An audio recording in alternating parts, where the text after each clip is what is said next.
The Psychology of Money. Chapter 13, You'll Change.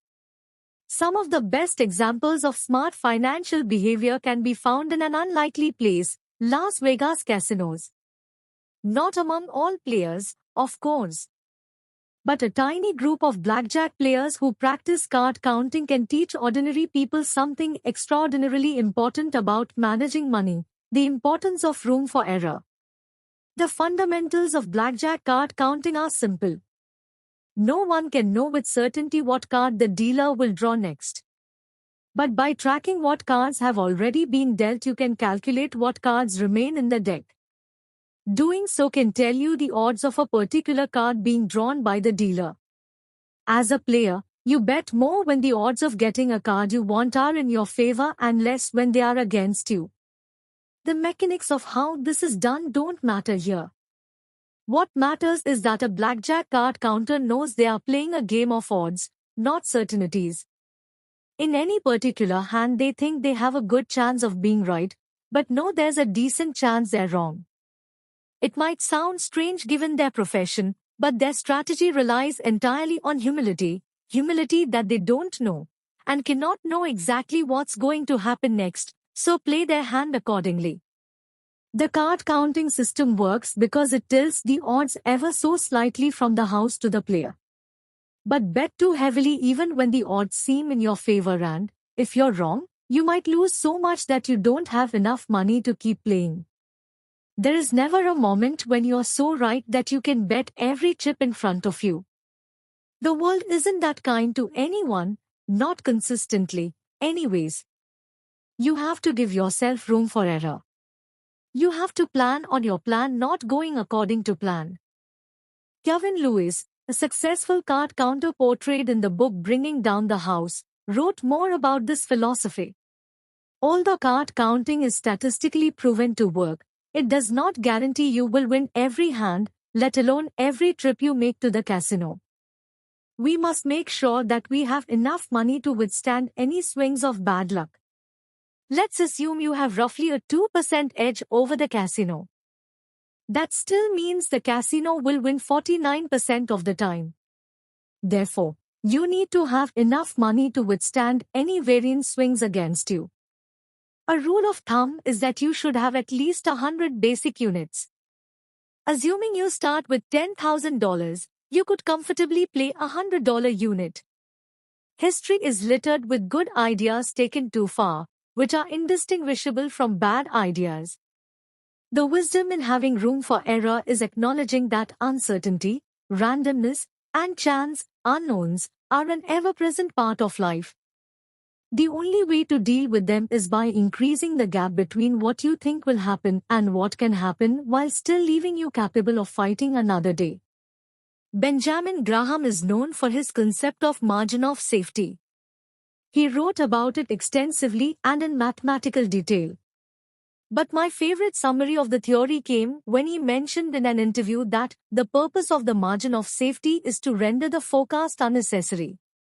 It's hard to overstate how much power lies in that simple statement. Margin of safety, you can also call it room for error or redundancy, is the only effective way to safely navigate a world that is governed by odds, not certainties. And almost everything related to money exists in that kind of world. Forecasting with precision is hard.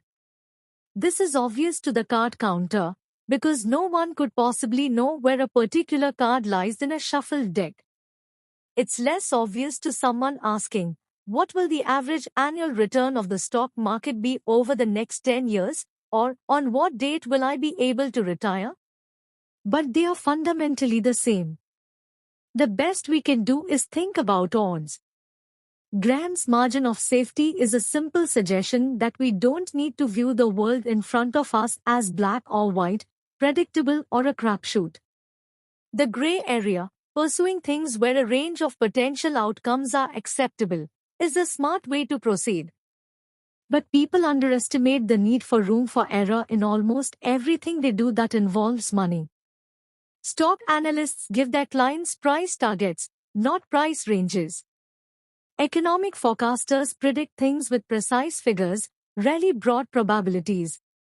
The Pandit who speaks in unshakable certainties will gain a larger following than the one who says, "We can't know for sure," and speaks in probabilities.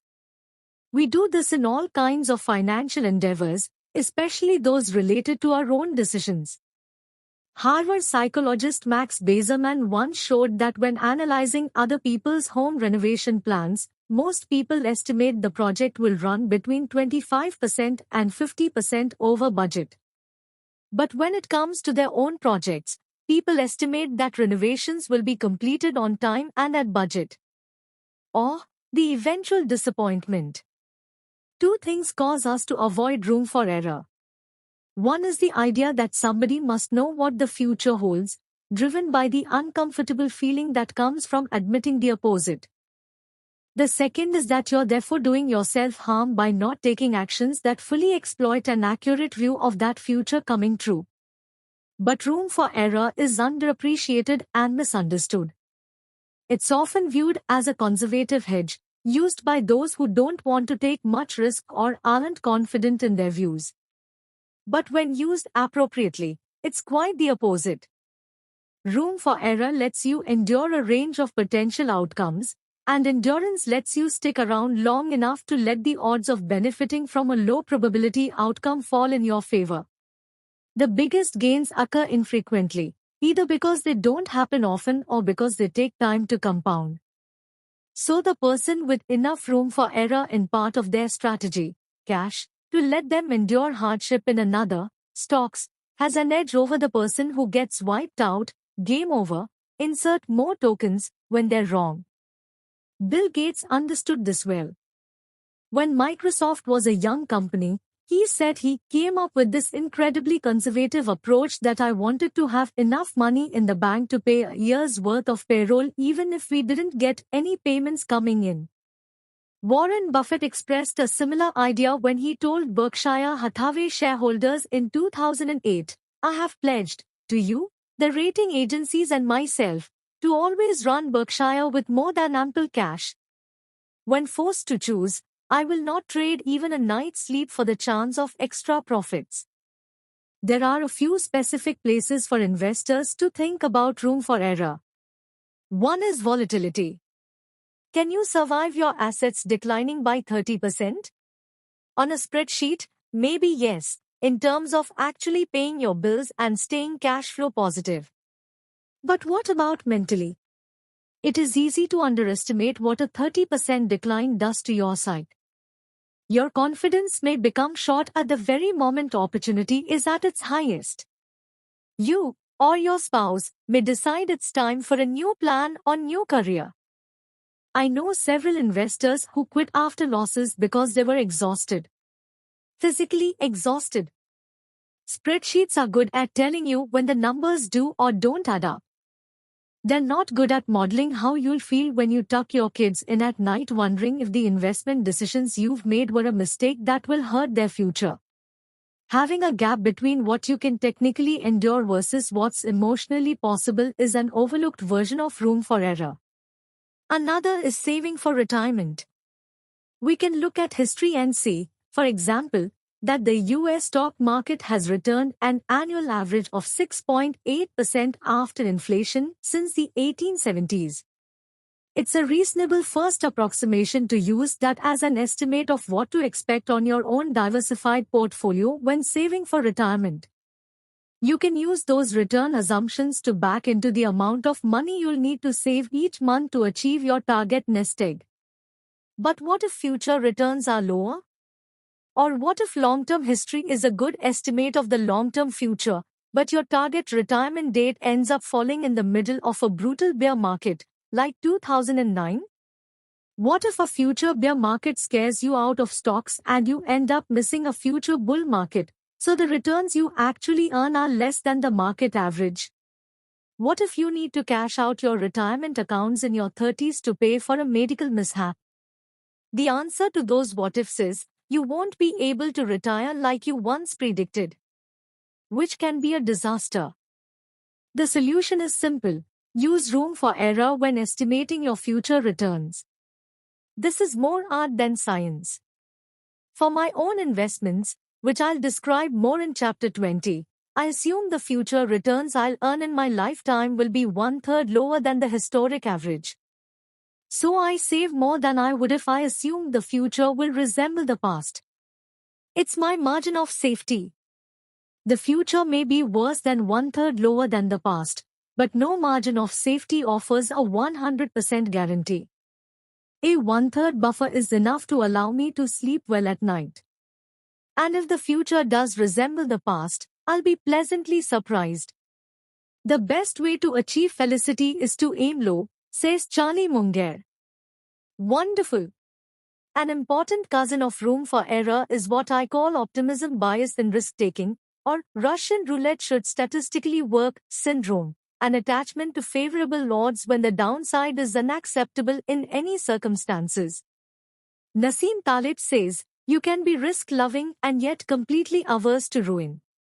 And indeed, you should. The idea is that you have to take risk to get ahead, but no risk that can wipe you out is ever worth taking. The odds are in your favor when playing Russian roulette. But the downside is not worth the potential upside. There is no margin of safety that can compensate for the risk. Same with money. The odds of many lucrative things are in your favor. Real estate prices go up most years, and during most years you'll get a paycheck every other week. But if something has 95% odds of being right, the 5% odds of being wrong means you will almost certainly experience the downside at some point in your life. And if the cost of the downside is ruin, the upside the other 95% of the time likely isn't worth the risk, no matter how appealing it looks. Leverage is the devil here. Leverage, taking on debt to make your money go further, pushes routine risks into something capable of producing ruin. The danger is that rational optimism most of the time masks the odds of ruin some of the time. The result is we systematically underestimate risk. Housing prices fell 30% last decade. A few companies defaulted on their debt. That's capitalism. It happens. But those with high leverage had a double wipeout. Not only were they left broke, but being wiped out erased every opportunity to get back in the game at the very moment opportunity was right.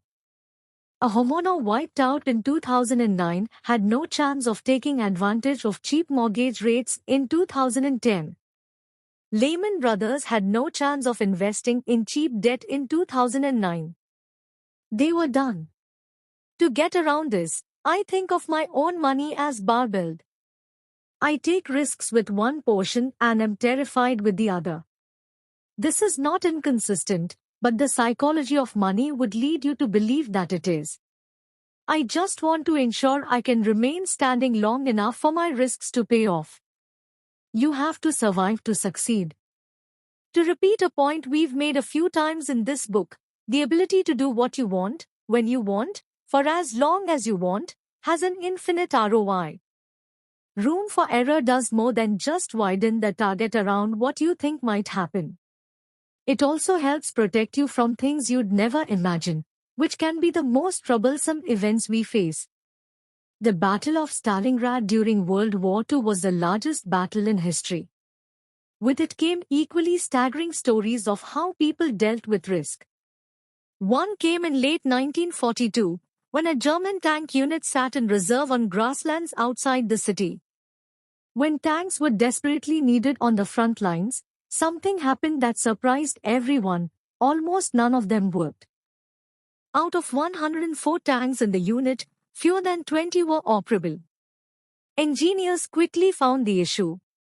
Historian William Craig writes, during the weeks of inactivity behind the front lines, field mice had nested inside the vehicles and eaten away insulation covering the electrical systems. The Germans had the most sophisticated equipment in the world. Yet there they were, defeated by mice. You can imagine their disbelief. This almost certainly never crossed their minds. What kind of tank designer thinks about mouse protection? Not a reasonable one. And not one who studied tank history. But these kinds of things happen all the time. You can plan for every risk except the things that are too crazy to cross your mind. And those crazy things can do the most harm, because they happen more often than you think and you have no plan for how to deal with them. In 2006, Warren Buffett announced a search for his eventual replacement. He said he needed someone genetically programmed to recognize and avoid serious risks, including those never before encountered. I have seen this skill at work with startups my firm, Collaborative Fund, has backed. Ask a founder to list the biggest risks they face, and the usual suspects are mentioned. But beyond the predictable struggles of running a startup, here are a few issues we've dealt with among our portfolio companies. Water pipes broke, flooding and ruining a company's office.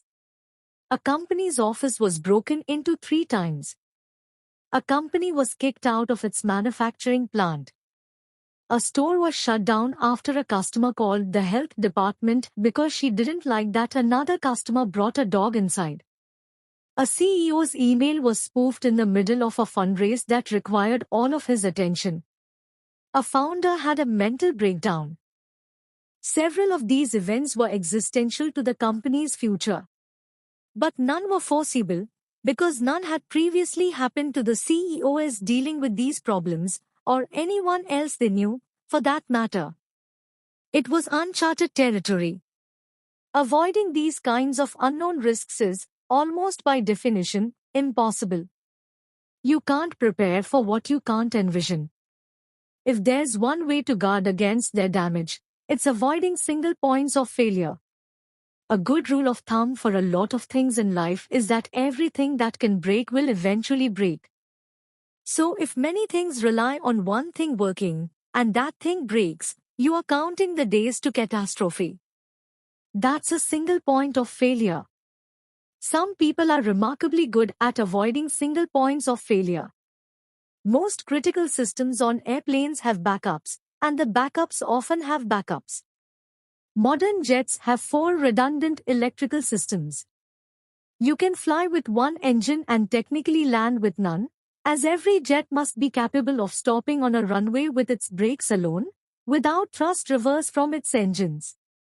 Suspension bridges can similarly lose many of their cables without falling. The biggest single point of failure with money is a sole reliance on a paycheck to fund short-term spending needs, with no savings to create a gap between what you think your expenses are and what they might be in the future. The trick that often goes overlooked, even by the wealthiest, is what we saw in Chapter 10, realizing that you don't need a specific reason to save. It's fine to save for a car, or a home, or for retirement. But it's equally important to save for things you can't possibly predict or even comprehend, the financial equivalent of field mice. Predicting what you'll use your savings for assumes you live in a world where you know exactly what your future expenses will be, which no one does. I save a lot, and I have no idea what I'll use the savings for in the future. Few financial plans that only prepare for known risks have enough margin of safety to survive the real world. In fact, the most important part of every plan is planning on your plan not going according to plan. Now, let me show you how this applies to you.